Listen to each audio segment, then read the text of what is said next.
मैं सुनील शर्मा और आप सभी का एमबीबीएस बायोलॉजी क्लासेस में स्वागत है। चलिए आज हम लोग जो है क्लास 12 के मॉडल सेट 6 का बात करेंगे, है ना। आप लोग पिछले वीडियो में मॉडल सेट 5 के बारे में पढ़े हुए थे और आज हम लोग जो बात करने वाले हैं मॉडल सेट 6 के बारे में, 6 के बारे में, ठीक है। तो चलिए शुरू करते हैं। तो आज का जो मॉडल सेट का जो पहला क्वेश्चन है उस पर चलते हैं। पहला क्वेश्चन क्या हो रहा है, जरा ध्यान से सुनिएगा। क्या कहते हैं क्वेश्चन में, कहता है कि तंतु रूप उपकरण पाए जाते हैं। ऐसा करता आप ये क्वेश्चन पढ़ चुके हैं।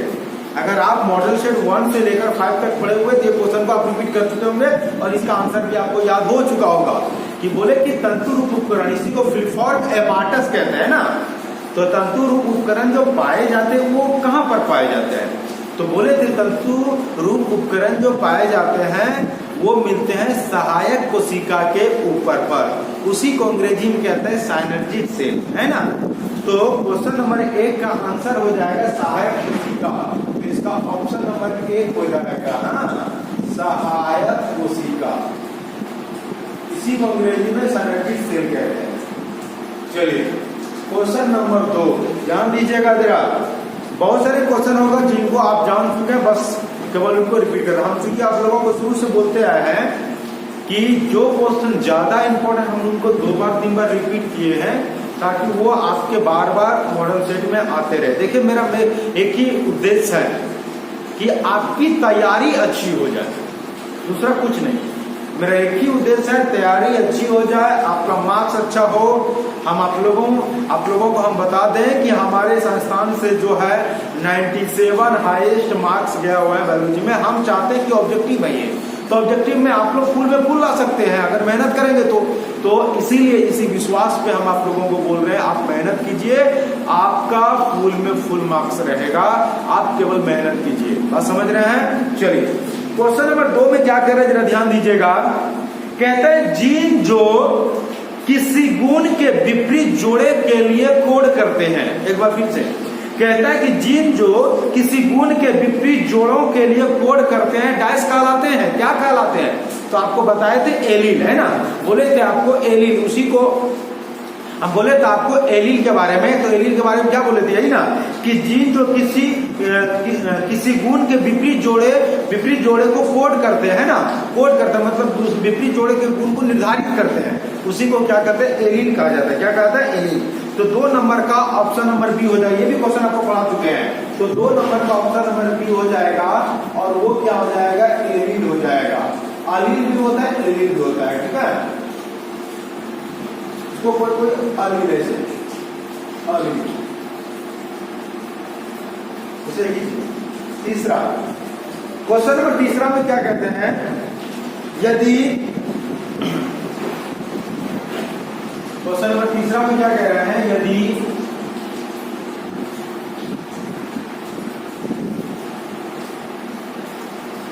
ये दिया हुआ है, देखिए यहाँ पर 2 गुण दिखाई दे रहा है आपको, 2 गुण।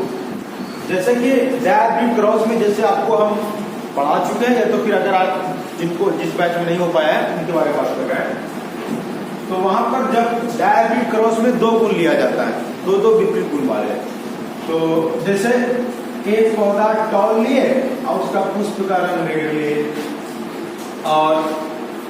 और एक पौधा लिए जिनका पौधा क्या है, ड्वार्फ है और पुष्प का रंग व्हाइट है। तो इस तरह से तो टॉल को कैपिटल डी और रेड को कैपिटल आर ऐसे सूचित करते हैं। ड्वार्फ को स्मॉल टी और व्हाइट को यहाँ पर आर लिया रेड को, तो इसको स्मॉल आर, इस तरह से, है ना। आप देखिए इन दोनों का गेमिंग बनेगा, तो गेमिंग क्या बनेगा, कैपिटल है वो कैपिटल आर, इनका क्या बनेगा, स्मॉल टी है वो स्मॉल आर, इस तरह के बनेंगे, समझ रहे हैं। अब फिर इनको जब क्रॉस कराया जाएगा, गेमिंग बनने के बाद जब इनको क्रॉस कराया जाएगा दोनों के लिए, जब क्रॉस कराने के बाद हम आपको बता देते हैं कि जिस तरह से इसमें जब क्रॉस कराया जाएगा, जब इनमें जब क्रॉस कराया जाएगा, तो आपको एक बार दिखा देते क्रॉस करके किस तरह से होगा। तो कैपिटल टी ताकि दिखे। क्रॉस कर रहे हैं, ठीक है। तो क्या होगा, कैपिटल टी यहाँ पर स्मॉल टी, यहाँ कैपिटल आर, यहाँ स्मॉल आर। देखिए ठीक उसी तरह यहाँ पर आया कि कैपिटल हुआ है स्मॉल हुआ है, तो कैपिटल टी है स्मॉल टी है, ठीक है। रंग ब्लैक है, कैपिटल आर है स्मॉल आर, रंग ब्लैक कैपिटल स्मॉल आर। यहाँ पर देख रहे हैं ये उसी, यहाँ पर ये दर्शा रहे हैं कि ये वाला जो दर्शा रहे हैं ये भी दो गुण है, वाई और कैपिटल वाई और स्मॉल आर। ये दर्शा रहे हैं कि पौधा में जो बीज है वो बीज का रंग के हल्का पीला कलर का होता है, वही वेलो, तो वेलो उनको दर्शा रहे हैं ना, तो वाई से वेलो। तो यहाँ पे दो गुण है, वेलो और दूसरा यहाँ उसका पुष्प का रंग कैसा दर्शा रहा है, लाल दर्शा रहा है ना। तो ये दो चीज गुणों को ये दर्शा रहा है ना, कि बीज का रंग कैसा है तो पीला कलर है, और ये यहाँ पर जो पुष्प उसमें होगा वो लाल कलर का होगा, ये दर्शा रहा है। तो जब इनको जब आगे क्रॉस करेंगे मेरे दोस्त, तो वहां पर आपका जो फिनोटाइपिक रेशियो आएगा, इनका फिनोटाइपिक रेशियो जब क्रॉस करेंगे, जब आपको डायग्राम क्रॉस पढ़ाएंगे तो वहां पर एक बार चर्चा इनके ऊपर हम कर देंगे। तो इनमें इनका जो फिनोटाइपिक रेशियो आएगा 9:3:3:1 आएगा। ये आएगा phenotypic ratio, phenotypic, only phenotypic ratio, दूसरा कुछ नहीं। ये केवल फिनोटाइपिक रेशियो आएगा इसका, ठीक है। तो वही सवाल कर रहा है कि यदि capital Y small Y capital R small R को स्वपरागित किया जाए तो इनमें से कौन सा परिणाम आएगा। आपको नीचे 4 ऑप्शन दिया है। ऑप्शन ए 9:3:3:1 अनुपात सिर्फ फिनोटाइपिक होगा, जी बिल्कुल। ऑप्शन बी 9:3:3:1 सिर्फ जीनोटाइपिक, जीनोटाइपिक तो होगा ही नहीं है। अगला सी नंबर में 1:1:1:1 ये सिर्फ आएगा फिनोटाइपिक। और आखिरकार ऑप्शन नंबर डी में कहते हैं 1:1:1:1 कहता है जीनोटाइपिक, जी नहीं। तो ये आएगा 9:3:3:1 फिनोटाइपिक, जिसका ऑप्शन नंबर ए हो जाएगा। तो इसका आंसर हो जाएगा ऑप्शन नंबर ए हो जाएगा, ठीक है जी। चलिए अब क्वेश्चन नंबर 4 पे बात करें। 4 नंबर में क्या कह रहा है, वंशागति का क्रोमोसोम सिद्धांत किसने दिया। इस क्वेश्चन को हम 2 से 3 बार रिपीट कर चुके हैं। तो वंशागति के सिद्धांत जो है वो किसने दिया था, आपको Thomson Hunt Morgan. Thomson Hunt एक वैज्ञानिक और एक वैज्ञानिक था मॉर्गन, है ना। तो ये यहाँ पर थॉमसन हंट मॉर्गन, तो ये वैज्ञानिक ने क्या दिया, यहाँ पर ऑप्शन में दिया है केवल मॉर्गन है, ठीक है। तो मॉर्गन मार सकते हैं। 4 का ए नंबर, 4 नंबर का आंसर हो जाएगा A Morgan. Question number 5, question number 5 में क्या कहते हैं, न्यूक्लियोसोम में होता है, न्यूक्लियोसोम, ये भी क्वेश्चन आपका रिपीट है। न्यूक्लियोसोम में होता है, न्यूक्लियोसोम में क्या क्या होता है, आपको बताया था कि न्यूक्लियोसोम में डीएनए होता है और हिस्टोन प्रोटीन होता है। न्यूक्लियोसोम जो बना होता है वो किसका बना होता है, तो बोले आपको क्या कि हिस्टोन प्रोटीन का और डीएनए का। तो हिस्टोन प्रोटीन और डीएनए दोनों होगा, है ना। तो आपका 5 नंबर क्वेश्चन में बी नंबर हो जाएगा, डीएनए और हिस्टोन दोनों। 5 का बी, 5 का आंसर नंबर बी हो जाएगा, हिस्टोन एंड डीएनए। चलिए क्वेश्चन नंबर 6 नंबर का आंसर क्या होगा, क्वेश्चन को पढ़ लेते हैं। टर्नर सिंड्रोम में होता है, आपको पहले भी बोले खोपड़िया में डाल लीजिए। टर्नर सिंड्रोम का क्रोमोसोम संरचना ये होता है XO, तो इसका ऑप्शन नंबर हो जाएगा बी नंबर, ठीक है। टर्नर सिंड्रोम जो है उसका क्या होता है, वो ये क्रोमोसोम संरचना XO। जब आपको टर्नर सिंड्रोम आपको पढ़ाया जाएगा तब आपको वहां पर क्लियर होगा। आप फिलहाल केवल इतना ही अपने खोपड़िया में डालिए, XO उसकी क्रोमोसोम संरचना होती है। चलिए अब हम लोग बात करेंगे क्वेश्चन नंबर 7 पर। क्वेश्चन नंबर 7, तो क्वेश्चन नंबर 7 में क्या कहते हैं, जरा ध्यान दीजिएगा। क्वेश्चन नंबर 7 कहते हैं बिडाल जांच किस रोग के लिए होता है। कहता है कि बिडाल जांच जो होता है वो किस रोग के लिए। ऑप्शन ए मलेरिया के लिए, ऑप्शन बी टाइफाइड के लिए, ऑप्शन सी एड्स के लिए, ऑप्शन डी कैंसर के लिए। तो हम आपको बताते हैं कि यहाँ पर मलेरिया में तो नहीं किया जाएगा, कैंसर एड्स में नहीं किया जाएगा, कैंसर में नहीं। बिडाल जांच यहाँ पर टाइफाइड के लिए किया जाएगा। इनके लिए टाइफाइड के लिए विडाल जांच जो किया जाता है वो किसके लिए? टाइफाइड के लिए। तो यहाँ पर 7 का हो जाएगा बी नंबर, 7 का ऑप्शन नंबर बी हो जाएगा। टाइफाइड जो होता है ना ये विडाल टेस्ट से पता चलता है। क्वेश्चन नंबर 8 नंबर पे क्वेश्चन में क्या कह रहा है जरा ध्यान दीजिएगा। क्वेश्चन नंबर 8 में कहता है, ये भी क्वेश्चन रिपीट एक बार फिर से कहता है, प्राथमिक शुक्राणु कोशिका 4 शुक्राणु बनाती है। प्राथमिक शुक्राणु कोशिका 4 शुक्राणु बनाती है। तो बताइए एक अंड कोशिका कितना, प्राथमिक अंड कोशिका कितना अंडाणु का निर्माण करेगा? प्राथमिक अंड कोशिका कितना अंडाणु का निर्माण करेगा? आपको एक बार फिर से बोल देते हैं। सवाल है एक प्राथमिक शुक्राणु कोशिका से 4 शुक्राणु बनता है। तो अब ये बताइए हमको एक प्राथमिक अंड कोशिका से कितना अंडाणु बनेगा? तो आपको हम बता देते हैं, लड़का में एक प्राथमिक शुक्राणु कोशिका से 4 शुक्राणु बनती है, लेकिन लड़की में एक प्राथमिक अंड कोशिका से एक ही अंडाणु बनता है, ओनली 1। तो 8 का ऑप्शन नंबर ए हो जाएगा। 8 का ऑप्शन नंबर ए हो जाएगा, एक अंडाणु बनेंगे। क्वेश्चन नंबर 9 में क्या कहता है? वह रक्त समूह जो किसी भी रोगी को दिया जा सकता है। कहता है वो रक्त समूह जो किसी भी रोगी को दिया जा सकता है। ऑप्शन में कहता है option O, option number A में O, option number B A, option number C B, option number D A और बी। क्या मारेंगे? तो ब्लड ग्रुप ओ होगा, मतलब ऑप्शन नंबर ए होगा। 9 का आंसर हो जाएगा ए, मतलब ब्लड ग्रुप ओ।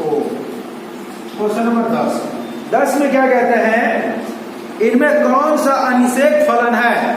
अनिषेक फलन के बारे में आपको बतलाए थे कि ऐसी फल जिसका निर्माण बिना निषेचन के ही हो जाते हैं। बोले जब किसी फल का निर्माण बिना निषेचन के ही हो जाते हैं तो उसे अनिषेक फलन कहते हैं। तो आपको अच्छे से आपको बतलाए थे कि कुछ फलों का विकास बिना निषेचन के ही हो जाते हैं। आपको बताए भी थे कि कुछ फलों का विकास बिना निषेचन के ही हो जाते हैं, और इस तरह बिना निषेचन के ही फल का विकास हो जाना अनिषेक फलन कहलाती है ना। और इस ऐसे फलों का एक खास कैरेक्टर होते हैं। क्या कैरेक्टर होते हैं? कि इसमें सीड नहीं होंगे, मतलब बीज नहीं होगा। तो ऐसे फलों में बीज नहीं पाए जाती है। और आपको बताएं अभी के समय में सभी आदमियों को ऐसे ही फलों की जरूरत है जिसमें बीज ना हो।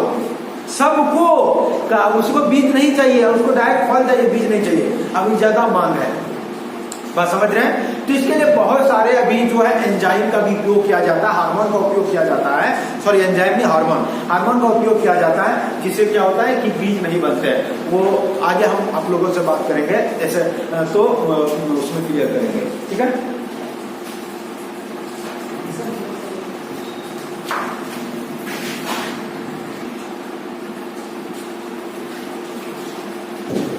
चलिए वापिस जाएंगे, थोड़ा बच्चा आ गया था।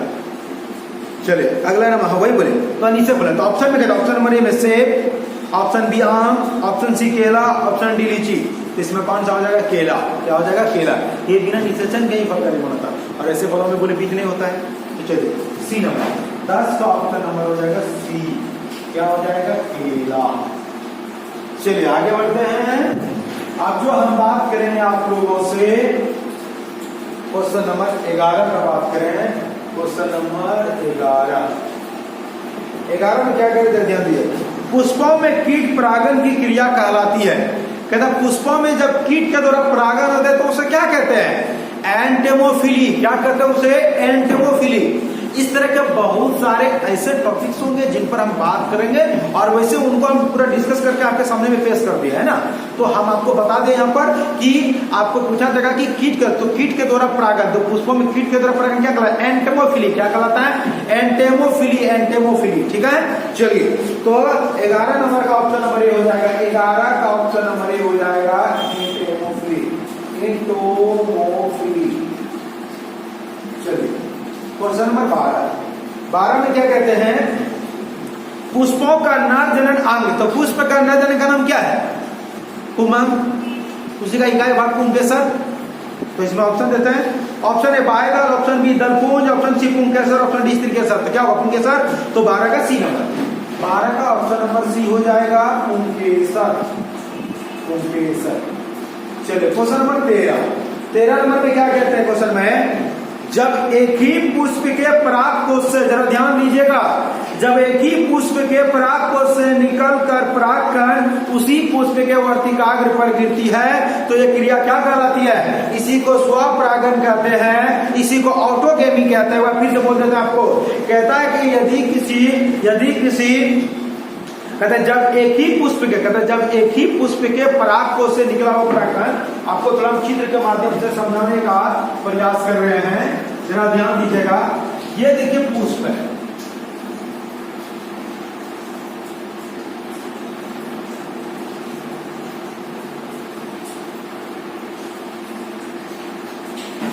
चलिए देखिए ये पुष्प है, यह परागकोश है, यह परागकोश है, एक ही पुष्प है, यह परागकोश यहां से निकला और इसी पुष्प के वर्तिकाग्र पर गिरा, यही वर्तिकाग्र, यह परागकोश हुआ, परागकोश, और ये वाला पार्ट हो गया वर्तिकाग्र, स्टिग्मा कहते हैं। यहां से निकल कर यहां गिरा तो कहता है ये क्रिया क्या कहलाएगा? तो इसी क्रिया को कहा जाता है स्वपरागन बोलेंगे, इसी को कहते हैं सेल्फ पॉलिनेशन, इसी को ऑटोगेमी कहते हैं। क्या कहते हैं? ऑटोगेमी। ठीक है, तो ऑप्शन में दिया है स्वयं युग्मन, अंग्रेजी में ऑटोगेमी, ऑप्शन बी पर युग्मन होलोगेमी, ऑप्शन सी कीट परागन एंडोमोफिली, ऑप्शन डी वायु परागन एंडोमोफिली। तो क्या हो जाएगा? सम युग्मन हो जाएगा, मतलब 13 का ये ऑटोगेमी हो जाएगा, 13 का ए, 13 नंबर का ऑप्शन नंबर ए हो जाएगा सम युग्मन। इसी को कहते हैं ऑटो। चलिए क्वेश्चन नंबर 13 कंप्लीट होता है। अब आगे बढ़ रहे हैं क्वेश्चन नंबर 14 पर। क्वेश्चन नंबर 14 पर जरा ध्यान दीजिएगा क्या कह रहे हैं।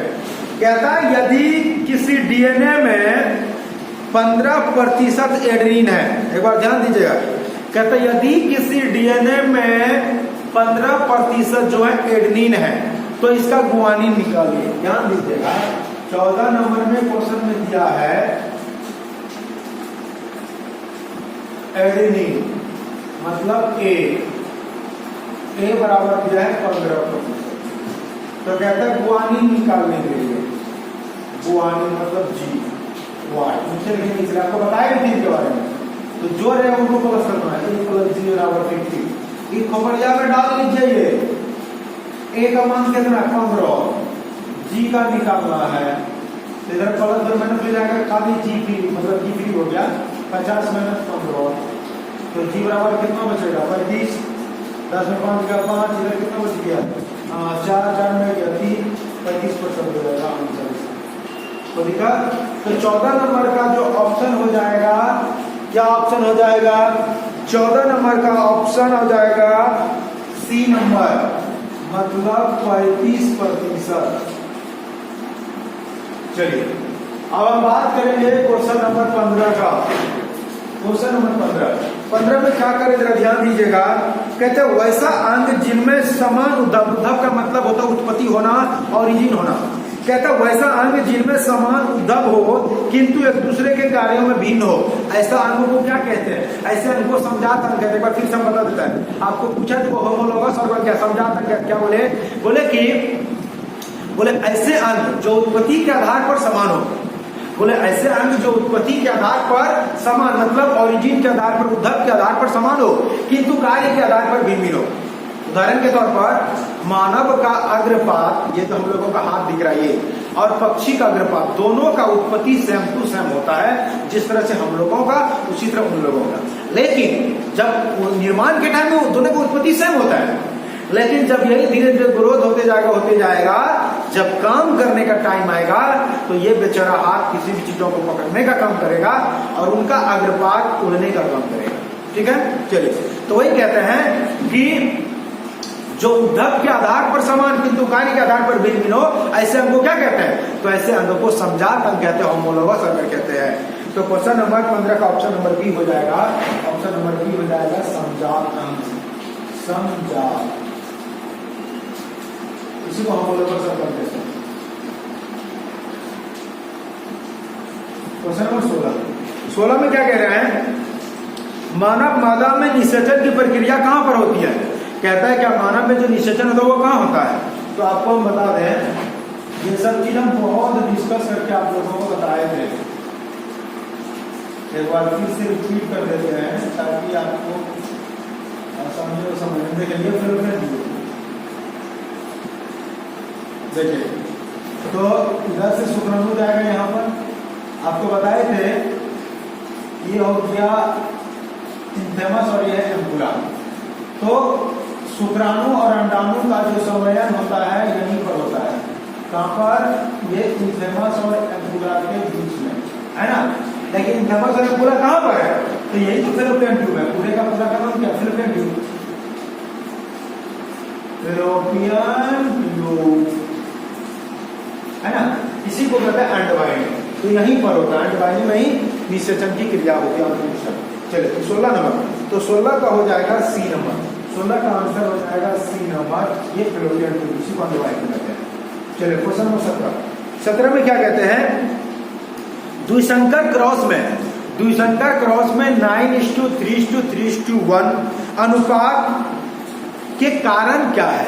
कहता है क्या, द्विसंकर क्रॉस में 9:3:3:1 अनुपात इनके कारण होना है, मतलब ये किनके कारण होता है। ये ऑप्शन ए में बी संयोजन के कारण, ऑप्शन बी स्वतंत्र अवयवन के कारण, ऑप्शन सी क्रॉसिंग ओवर के कारण, ऑप्शन डी होमोलोगस पेयरिंग के द्वारा के कारण। नहीं, ये होता है स्वतंत्र अपविभजन के कारण, मतलब इंडिपेंडेंट असॉर्टमेंट के कारण। ये आपको बता भी चुके थे।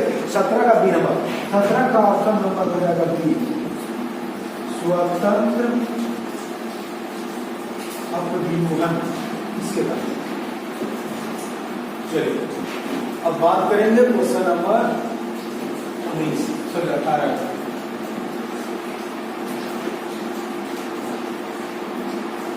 क्वेश्चन नंबर 18 में क्या कहते हैं, इनमें कौन सा संक्रामक बीमारी नहीं है। एक बार फिर से क्वेश्चन सुन लीजिएगा। कहता है इनमें कौन सा संक्रामक बीमारी नहीं है। Option A typhoid, option B ringworm, option C मधुमेह, ऑप्शन डी मेसल्स।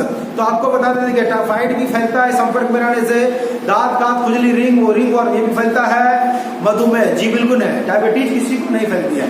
अगर किसी व्यक्ति, मान लेते हमें डायबिटीज है, तो हमारे संपर्क में जो भी रहेगा, साथ में खाना भी खाएगा, वो नहीं फैलेगा, क्योंकि मधुमेह संक्रामक बीमारी नहीं है। चलिए तो आपको बता दें 18 का सी नंबर हो जाएगा, 18 का आंसर हो जाएगा सी।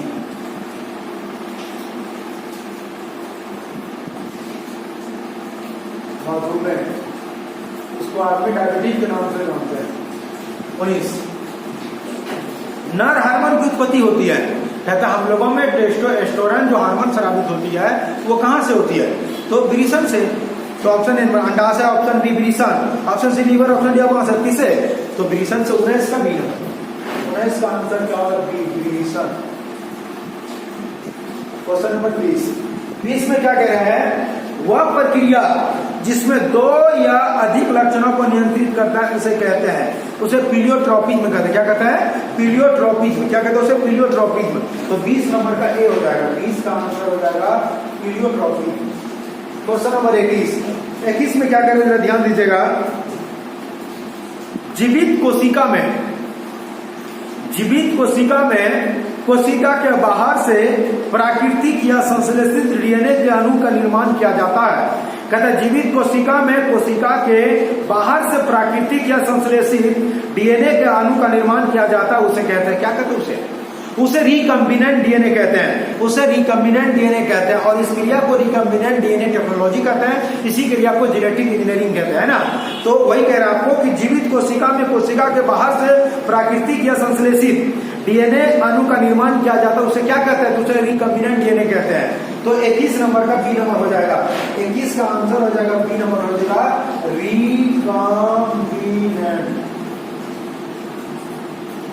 Recombinant DNA. चलिए क्वेश्चन नंबर 22 में क्या कर रहे हैं, जरा ध्यान दीजिएगा। कहता है विनिमय को अंग्रेजी में क्रॉसिंग ओवर कहते हैं। तो कहते हैं विनिमय जो है, विनिमय किस अवस्था में होती है, आपको बताए थे विनिमय क्रॉसिंग ओवर पैकेटिन अवस्था में होती है। क्रॉसिंग ओवर कौन सी अवस्था में होता है, पैकेटिन में। तो 21 नंबर का ऑप्शन नंबर बी हो जाएगा, सॉरी 22 का ऑप्शन नंबर बी हो जाएगा पैकेटिन, प्रोफेज फर्स्ट में पैकेटिन अवस्था में। चलिए क्वेश्चन नंबर 23 क्वेश्चन नंबर 23 में क्या कह रहा है, जरा ध्यान दीजिएगा। कहता है क्या, संकट एवं अप्रभावी, नहीं संकट नहीं होगा, संकर होगा, संकट, इसको ठीक कर लीजिएगा जरा, संकर होगा। कहता है कि संकर एवं अप्रभावी, अप्रभावी को अंग्रेजी में कहते हैं रिसेसिव, अंग्रेजी में से रिसेसिव कहते हैं, और प्रभावी को डोमिनेंट। तो कहता है क्या कि संकर एवं अप्रभावी जनक के बीच हुए क्रॉस को क्या कहते हैं, इसे टेस्ट क्रॉस कहते हैं। आपको बताएंगे, आपको अगर अभी पढ़ाई नहीं है आपको बताएंगे कि जब F1 पीढ़ी के पौधे, उसी को संकर बोले, तो बोले जब F1 पीढ़ी के पौधे को रिसेसिव के साथ, किसके साथ, रिसेसिव मतलब अप्रभावी के साथ क्रॉस कराई जाती है, तो ऐसे क्रॉस को टेस्ट क्रॉस कहते हैं। ऐसे क्रॉस को क्या कहा जाता है, टेस्ट क्रॉस। तो आपको बताते हैं 23 नंबर का बी नंबर ऑप्शन हो जाएगा, 23 का बी नंबर हो जाएगा test cross. Question number 24 number में क्या कहता है, पूर्ण संलग्नता किसमें होता है। कहता है कंप्लीट डोमिनेंस किसमें दिखाई देती है, तो कंप्लीट डोमिनेंस जो है ये फ्रूट फ्लाई में दिखाई देता है। फ्रूट फ्लाई जो है उसी का एक और नाम है ड्रोसोफिला। क्या नाम है उसका, ड्रोसोफिला। तो ड्रोसोफिला में कंप्लीट डोमिनेंस मतलब पूर्ण प्रभाविता दिखाई देती है। तो 24 नंबर का ऑप्शन नंबर ए हो जाएगा ड्रोसोफिला, 24 का ए, 24 का ऑप्शन नंबर ए हो जाएगा ड्रोसोफिला। क्वेश्चन नंबर 25 में क्या कह रहा है, जरा ध्यान दीजिएगा। कहता है स्ट्रोमा पाया जाता है, स्ट्रोमा मतलब खाली स्थान। कहता है स्ट्रोमा पाया जाता है, स्ट्रोमा जो है वो पाया जाता है। इस तरह से बोल सकते हैं कि खाली स्थान के अलावा इनको हम बोल सकते हैं तरल पदार्थ के तरह जो पदार्थ होगा, पानी के तरह पदार्थ, उसे स्ट्रोमा उससे भी कहा जाता है। तो मतलब उत्तर हुआ कि वो केवल जो है कोई उसका विशेष कुछ काम नहीं, लेकिन वो रहता है। तो स्ट्रोमा पाया जाता है। तो स्ट्रोमा पाया जाता है किसमें, ऑप्शन ए में कहता है वृषण में, अंडाशय में, गर्भाशय में, अधिवृषण में। तो आपको बता दें स्ट्रोमा पाया जाता है अंडाशय में। किसमें मिलता है ये, अंडाशय में। तो 25 नंबर का बी, 25 नंबर का ऑप्शन नंबर हो जाएगा बी नंबर, मतलब अंडाशय में। क्वेश्चन नंबर 26 में क्या कह रहा है, किसी जीन के दो अधिक विकल्पी प्रकार। कहता है क्या, किसी जीन के दो अधिक विकल्पीय प्रकार जो एक ही लोकस पर पाए जाते हैं। कहता है जो एक ही लोकस पर पाए जाते हैं क्या कहलाते हैं। ऑप्शन ए बहुएलील, ऑप्शन बी रेपिस्टेटिव जीन, ऑप्शन सी पूरक जीन, ऑप्शन डी संलग्न जीन। आपको बता दें ये हो जाएगा बहुएलील कहलाएगा। 26 का ए, 26 का ऑप्शन नंबर ए होगा बहुएलील। क्वेश्चन नंबर 27 में क्या कहता है, प्लाज्मोडियम। एक क्वेश्चन रिपीट हो चुका है, इसको पहले भी बताया है। कहता है प्लाज्मोडियम के जीवन चक्र में, कहता प्लाज्मोडियम के जीवन चक्र में लैंगिक जनन निम्नलिखित में से किस परपोषी पर संपन्न होती है। जैसा कि आप लोगों को बताए थे कि प्लाज्मोडियम अपना जीवन चक्र 2 होस्ट पर गुजारती है, मानव और मादा एनीफिलीज मच्छर पर, मानव और मादा एनीफिलीज मच्छर। तो आपको बता दें कि लैंगिक जनन जो करती है वो मादा एनीफिलीज मच्छर पर होती है। तो 27 नंबर का ऑप्शन नंबर बी हो जाएगा, 27 का ऑप्शन नंबर बी हो जाएगा मादा एनोफिलीज मच्छर। चलिए हो गया। अब क्वेश्चन नंबर 28 का एंडिंग जो आता है थाइमिन से, थाइमिन जो आता है एंडिंग। तो इन दोनों के बीच की दूरी कितना होता है आपको बताए थे। अगर 3.4 होगा तो ये एंगस्ट्रॉन में होगा और 0.34 एनएम होगा, एनएम मतलब नैनोमीटर। तो आपको देखना ऑप्शन किसमें है, तो यहाँ पर ऑप्शन नैनोमीटर में है, तो ये हो जाएगा 0.34 नैनोमीटर। तो ऑप्शन नंबर हो जाएगा इसका सी नंबर 0.34 नैनोमीटर। चलिए क्वेश्चन नंबर आपको बताते हैं 34 में कहते हैं कि अमीबीय पेचिस, इसी को एमायोसिस कहते हैं। कहता है अमीबीय पेचिस किसके द्वारा होती है, तो अमीबीय पेचिस एंट अमीबा हिस्टोलिटिका, एंट अमीबा हिस्टोलिटिका नामक प्रोटोजोआ के द्वारा होती है। अमीबीय पेचिस किसके द्वारा होती है, एंट अमीबा हिस्टोलिटिका नामक प्रोटोजोआ के द्वारा। तो 34 नंबर का ऑप्शन नंबर ए हो जाएगा, 34 नंबर का आंसर ए हो जाएगा एंट अमीबा हिस्टोलिका।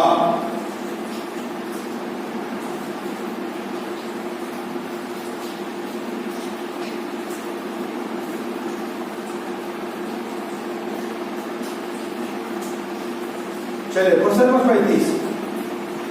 35 में क्या कहते हैं, एक परिपक्व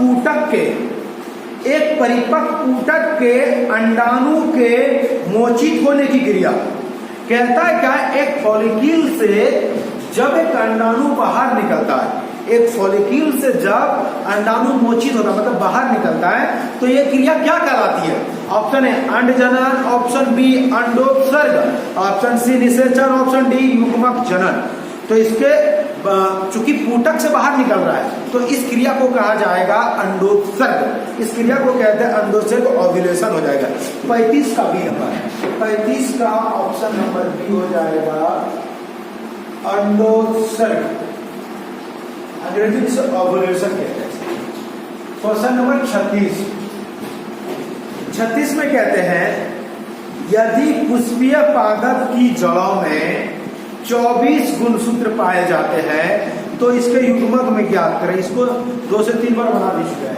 देखिए दिया है जड़ में, तो आपको बोले थे जड़ में क्रोमोसोम नंबर 2 होता है, कितना दिया, कितना दिया है 24। तो युग्मक में निकालने बोला, युग्मक में होता है n बराबर 1, तो 2n बराबर कितना दिया है 24 दिया है। क्या 2 और n के बीच गुणा करके निकाल में जाएगा, तो n बराबर 24/2 हो जाएगा, कितना होगा 12। तो n बराबर कितना होगा 12। आपको बता दें युग्मक जो, तो युग्मक में n ही होता है, युग्मक जो होता है इसमें क्रोमोसोम नंबर n का मतलब कितना होगा 12। तो दिक्कत, चलिए तो इसके कौन से ऑप्शन हो जाएंगे, तो क्वेश्चन नंबर 36 के जो ऑप्शन हो जाएंगे वो बी नंबर होगा। इसका आंसर हो जाएगा ऑप्शन नंबर बी 12 गुणसूत्र। चलिए अब हम लोग बात करेंगे 37 नंबर क्वेश्चन का, क्वेश्चन नंबर 37 का। चलिए क्वेश्चन नंबर 37 में क्या कह रहा है क्वेश्चन का ध्यान दीजिएगा। कहता है डायस नाम के जीन द्वारा बीरी उत्पन्न होते, बीरी नहीं होगा, ये बीटी होगा, ये बीरी लेगा, ये बीटी होगा, बीटी। आप यहाँ पर सही कर लेंगे, बीटी कर दीजिए उसको। डायस नाम के जीन द्वारा बीटी उत्पन्न होते हैं। तो आप ध्यान दीजिएगा, वही कहता है कि तो बीटी जो होते हैं उससे जो जीन के द्वारा कुटबद्ध जो होते हैं, उससे कुटबद्ध जो होते हैं उसका कौन सी नाम से, तो वो होता है क्राई नाम से। क्या नाम से? क्राई। तो होता है क्राई प्रोटीन, उसी को कहता है क्राई प्रोटीन, क्राई नाम से। तो 37 नंबर का ऑप्शन नंबर ए हो जाएगा क्राई। क्वेश्चन नंबर 38 में कहते हैं निम्नलिखित में से कौन 3 कूट है जो पॉलीपेप्टाइड श्रृंखला के संश्लेषण का समापन, टर्मिनेशन कोडॉन में आपको हम बताए थे बाबू UAA, उसके बाद फिर आपको बताए थे UAG, उसके बाद फिर UGA। ये कोडॉन को आप याद कर लीजिए, UAA, UAG, UGA ये समापन कोडॉन है। हाँ, इसका ऑप्शन नंबर ए हो जाएगा। लेकिन ये कोडॉन याद कर लीजिए, समापन कोडॉन है, समापन कोडॉन है, इसको याद रख लीजिए, दिमाग में डाल लीजिए। समापन कोडॉन होता है UAA होता है, UAG होता है, UGA होता है। ठीक है, U का मतलब होता है यूरासिल, A मतलब एडेनिन, A मतलब एडेनिन, फिर ये यूरासिल, एडेनिन, G मतलब गुआनिन। यहाँ पर U का मतलब यूरासिल होता है, G मतलब गुआनिन, A मतलब एडेनिन। ठीक है, चलिए क्वेश्चन नंबर 39 में क्या कहते हैं, खाए जाने वाले गर्भ निरोधक गोलियों में कहता है महिलाएं जो गर्भ निरोधक दवाइयां जो खाती है उसमें सबसे महत्वपूर्ण तत्व कौन होते हैं, तो उसमें प्रोजेस्टेरोन और एस्ट्रोजन हार्मोन होता है। तो 39 का ये हो जाएगा, 39 का ये हो जाएगा क्या क्या, प्रोजेस्टेरोन एंड एस्ट्रोजन। चलिए क्वेश्चन नंबर 40, क्वेश्चन नंबर 40 में क्या कह रहा है, कहता मानव जुकाम का कारक है। मानव में जो सर्दी जुकाम होता है वो किसके कारण होता है, एक वायरस है जिसका नाम है राइनो वायरस। क्या नाम है? Rhino virus. तो इसका आंसर हो जाएगा राइनो वायरस। क्या हो जाएगा? Rhino virus. जब भी जो ऑप्शन जो भी है उसका सही मानेंगे। ठीक है, चलिए तो मेरे दोस्त आपका मॉडल सेट 6 हम कंप्लीट कर दिए हैं। अब आप लोगों से हम मिलते हैं अगले वीडियो में। ठीक है, चलिए तब तक के लिए